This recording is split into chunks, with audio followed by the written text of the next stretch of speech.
Shalom shalom bakunzi ba Burundi Gospel TV, turabaramukije twongera tubaha ikaze kiganiro cuno munsi. Uno munsi tukaba twagendeye umukozi w'Imana aho asanzwe afasha urwaruka rutandukanye. Mbere yuko tugira byinshi tuyaga nawe, reka tumuhe akanya abanze yidondore. Kaze. Shalom shalom, ndabaramukije mu izina rya Yesu. Nanje ku mazina nitwa Ngoga Patrick, nkaba ndi umukozi w'Imana mu ishengero Holy Center, ndi umudiakoni. Mu budiakoni bw'iwanje nasanze atari mu ishengero gusa, no hanze y'ishengero tubwizwa kugaragaza ya shusho y'Imana tubicishije muri gufasha abagenzi bacu. Rero nahisemo wa muce naje nsanzwe mvamo w'abagendana ubumuga, akaba ari co gisata nkoreramo cane. Murakoze cyane. Mbega kubatazi Ngoga Patrick obabaririki? Ngoga Patrick no jewe ndumuganga asanzwe avura abagendana ubumuga, umorthoprothesiste. hama mfise co nakwita nk'irerero canke centre ikorera muri fondation Ngoga Patrick mu Kigobe, abana bagendana ubumuga basanzwe bitura kugira bafashwe bitandukanye. Mbega Ngoga Patrick arubatse, yavukiye hehe? Mbega ubuto bwiwe bwari bumeze gute? Ngoga Patrick narakuze ndi umwana nk'abandi, mfise amaguru akomeye, bamuhira ni mu Ngagara quartier 3. Hama ngize imyaka 7 barantera urushinge barakomeretsa sciatique, mfise amaguru atareha. Mugabo ku buhinga bwa none abaganga baragerageje kuyareshesha. Ubu ndubatse, mfise abana 3 n'umugore. Yesu yarangiriye neza. Ego, watubareye yuko uri umukozi w'Imana, uri umudiakoni. Mbega hamwe n'ikibazo wari ufise c'ubumuga, ntiwigeze wikengera gukorera Imana? Kera narikengera, mugabo Yesu yaranteyemo uwundi mutima wo kubona ko shoboye, hari ico nshoboye muri jewe, muri societe no mu gihugu kuri rusange. Ko nasanze Satani araduteramo umutima wo kwihebura, mugabo Yesu nawe akaturemamo uwundi mutima wo w'ibyizigirwa. Ibyizigirwa byacu rero biradushikana ku rundi rugezo twiyumvira ko tutazoshikako, ariko ku mbaraga z'Umwami Yesu tukabishikako. Ego, murakoze cyane. Mugabo tubona benshi mu kibano bari mwibarabara bafise ikibazo cyo kugira ingorane nk'iyo mwagize. Mugabo mwebwe mbega kugira mushike mwishengero, intaye yanyu y'agakiza yari imeze gute? Ntibyari byoroshe, mugabo twaragerageje kubera bagenzi bacu akarorero keza. Kumva umujene nk'uyu yavuye Ikarutse bamubwira ko agiye Bujumbura gusega, akaza akicara kuri station kwa Katikati, akumva ko azokwama afungura ari uko yaronse abamusaidi. Mugabo no munsi nawe tukaba twaramukuye muri Saidia, nawe akabasigari Saidia wengine. Ubu nawe twaramukuye muri Mfasha, nawe arafasha abandi. Ntibyatworeye, ariko muri wa mutima nyene twaramuyagishije, turamubwira ko umuhamagaro wiwe atari wo mwibarabara gusega. Urashaka kuba umugaye ukiteza imbere, ugateza imbere umuryango wawe n'igihugu cakwibarutse muri rusange. Kumugara ubumuga bubi nasanze ari mu mutwe. Urashaka kuba umugaye igihimba c'ukuguru canke c'ukuboko, mugabo ufise intumbero, ufise ijambo ry'Imana muri wewe, riragufasha kugira nawe wumve yuko hari aho wova naho woshika. Hama ukumva ko nawe mu by'Imana yaguhezagije ubwizwa kubera abandi umugisha, ukabera abandi umugisha, kugira nabo biyumvemo ko Kristo agira neza, ko ntuzaja kubabwira Kristo ko agira neza atakintu wabafashishije kiboneka. Ego, mbega mwebwe kumwakira Yesu nk'umwami n'umukiza mu buzima bwanyu byari bimeze gute? Mbega Yesu wewe yabasanze hehe kugira mufate ingingo yo kuja kumwishengero? Jewe mu gukizwa kwanje muri 2011 hari mu ishengero Vivante, naricara kwirigara nk'abandi bana bose, twari mu buzima nyene bwo kwirigara nawe bwo mu ngagarura hazo uzotembere unyire ku bajene bamwe bamwe. Uno munsi dusubira kubashingira intahe, tugasubira kubabwira ko Yesu agira neza, mugabo natwe twarabinyuzemo. So twarabashije rero kubivamo. Yesu aradukura aho hantu, aratugirira neza. Niyo mpamvu numva ko atarakira Yesu nk'umwami n'umukiza yo mwakira, no musaba kumwakira ko agira neza, aragukura mu kibanza kimwe akagushira mu kindi kibanza utaruzi ko shika. Ego mwatubare yuko mufise fondation ifasha abana bafise ubumuga, mbega iyo fondation yatanguye ryari, icyumviro caje gute, mwo tuyagira ko gatoya? Ego fondation nayitanguje nko narisanzwe mbana n'abajene bagendana ubumuga, ndabafasha utunaturi. Hama uno munsi urabona ingene bangana, n'abagabo barubatse izabo bamwe, abandi narabakote aho baba, mu kubakura muri bwa buzima bwo kumva ko boba mu buzima bwo mwibarabara butaryoshe. Natwe bidusaba ikiguzi kugira ukura umuntu yavuye ruguru bamumanukanye bamubwira ko baje kumutungisha, mugabo ubutunzi bukomeye nasanze buri muri Yesu. Uno munsi benshi muri bo barakijijwe, barakira Yesu nk'umwami n'umukiza, barabatizwa, baranezerewe, bafise umunezero batigeze bagira mu buzima bwabo, batiyumvisha ko bonagira. Ko kumva uri nk'umujene, nogwa nk'akarorero nk'umujene umwe yavuga ati jewe ku munsi gushika midi naba naronse 50,000 nakoreye.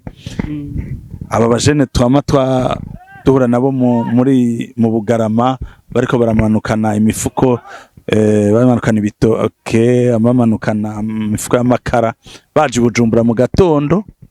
Muga munsi uzina akisanga hajya twita kwa Muswahili umuduga wa mugonzo wa muciye ukuguru, hama akisanga muri hopitale,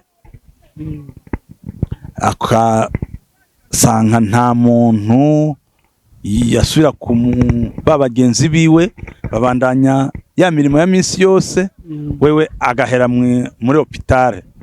Mugabo wa mutima w'urukundo Imana yadushizemo, ugasanga turagiye turamwegereye, turamusoye mu bitaro, turamufashije ingene aronka proteze, akaronka proteze, agasubira kambara ipataro. Bya byizigiro, bya byizero twamubwira ko Yesu agira neza, ukamubwira ko Yesu akorera mu bantu kandi nawe akabyibonera. Uno munsi akaba ariko arakina agapira, agaserukira igihugu, akaduza idarapo ry'igihugu mu makungu. Yari yataye ibyizigiro, yiyumvisha ko ubuzima bwiwe buheze. Uno munsi nawe akaba atazira, anezerewe. Uyu umubwiye Yesu arabyumva cyane, ko araza aho yigeze kuba naho ari uno munsi. Ego hari ababyeyi bariko baradukurikirana bafise abana babo bafise ingorane y'ubumuga, mugabo biyumvira yuko kubajana mwibarabara kugira basege, kumva yuko ntaco bovamo. Urumva ko abo uhejeje kuvuga yuko baserukira igihugu, ari kazoza k'igihugu, ariko ababyeyi bamwe na bamwe bafise abana bashobora kuba baravutse bafise ico kibazo canke baragize ingorane bamaze gukura, niki wobabarira? Ababyeyi bafise abana bagendana ubumuga, kuri jewe bamwe biyumvira ko ndabakarira cyane, mugabo ndabakarira, ndababwiza ukuri. Kumva ko umwana agendana ubumuga umuharura, utamuharura mu bandi bana Imana yaguhezagije, sivyo na gato.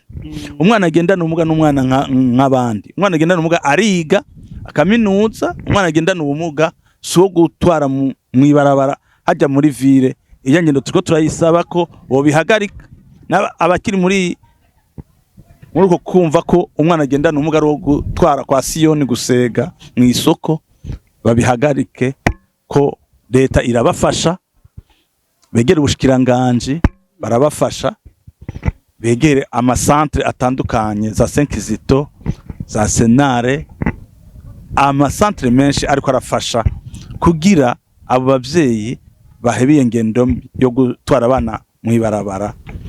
Umwana agendana ubumuga mumuzane mwirerero, abenshi barabakira bakabigisha. Amasantre menshi atandukanye n'ayandi ariko aravuka, aho usanga n'abana bagendana ubumuga bwo kutabona. Uno munsi turonka abavyeyi babagira neza nka za Fondation Wiragiye bariko barakira abana bakabasha kubarera, bagatanga uburyo bwabo. Tugira ko tunabashimira cyane, Imana ibahezagire ibagwiritse. Ego, amen. Murakoze cyane. Mbega ku bariko baradukurikirana, nk'umuvyeyi afise umwana afise ico kibazo, iyo basanga he? Mbega yo kwitura bande? Amasantre ariho atandukanye. Hariho centre Akamuri kuri babana mu kibano mukunze kwita ngo nabakeha bwenge, mugabo bajya barafise ubwenge. Hajya mwo basanga kuri centre Akamuri kwijabe. Hari abana tutabafise handicap physique, abo mwo basanga muri Senkizito, mwo batwara muri Senkizito. Hariho abana bafise ubumuga bwo kutabona, mwo batwara mu Kabezi kuri Fondation Uwiragiye. Ayo yose na amasantre. Hariho abakeneye amaproteze, amaorteze, mwoza kuri Fondation Ngoga Patrick mu Kigobe bakabatunganiriza. Aho hose na amasantre atandukanye afasha abo bana bagendana ubumuga. Ego, watubariye yuko uri umukristo, uri n'umudiakoni. Nihe message woshikiriza ku bakristo canke ku bakozi b'Imana batandukanye bariko baradukurikirana bivanye n'ibikorwa ukora? Nasanze gukorera Imana atari mwishengero gusa. Rondera umuntu, nimba ari umwana wishurira ishure, nimba ari umwana ufata ukamukura mwibarabara, nawe ugakorera umugisha. Tubera abandi umugisha. Umwaka ntuhere ata muntu uvuga ko wabereye umugisha.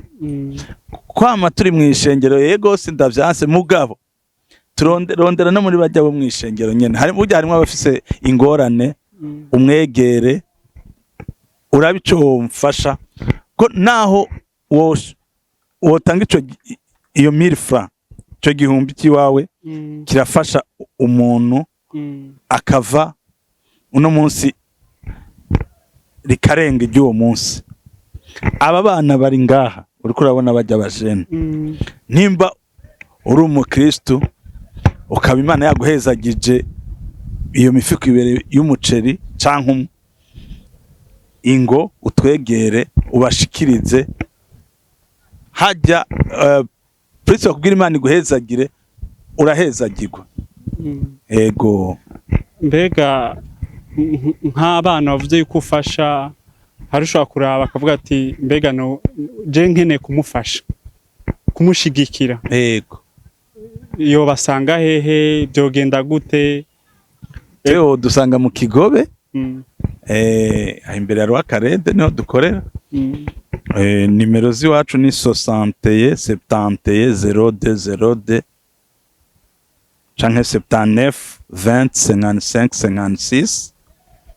Amazina je nitwa Ngoga Patrick. Mugabo ndafise abandi dukorana bitwa ba Desire, hariho ba Nipo Sempre mwese murabazi, harimo ba David. Uwo woshikira wese ico kwifuza kuduhezagiza cyo dushikira, kandi twoshima tukagusabira umugisha. Ego. Mbega ibi bikorwa byose ukora biraborohera? Ntibitworohera, mugabo hamwe n'Imana birashoboka. Igikorwa cyose uzokora ugashira Imana imbere, nta nkeka uzoshika ku ntumbero wihaye. Ko uno munsi ubona aba bajene babereye ijisho, babereye kuraba, ari abajene beza. Nibaza ko 2018 isuku twari tumeze. Uno munsi turasayangana, tururira indege tugaserukira igihugu. 2018 siko byari bimeze. Uno munsi turashima Imana, turaduza ibiganza tugashima Imana ko yarahabaye. Ego. Turabashimiye ku mwanya mwaduhaye Patrick Ngoga. murakoze cyane. Turashimiye n'abakunzi ba Burundi Gospel TV bakurikiye iki kiganiro, naho ubutaha. Shalom shalom. Shalom shalom, Imana ibahezagire cyane.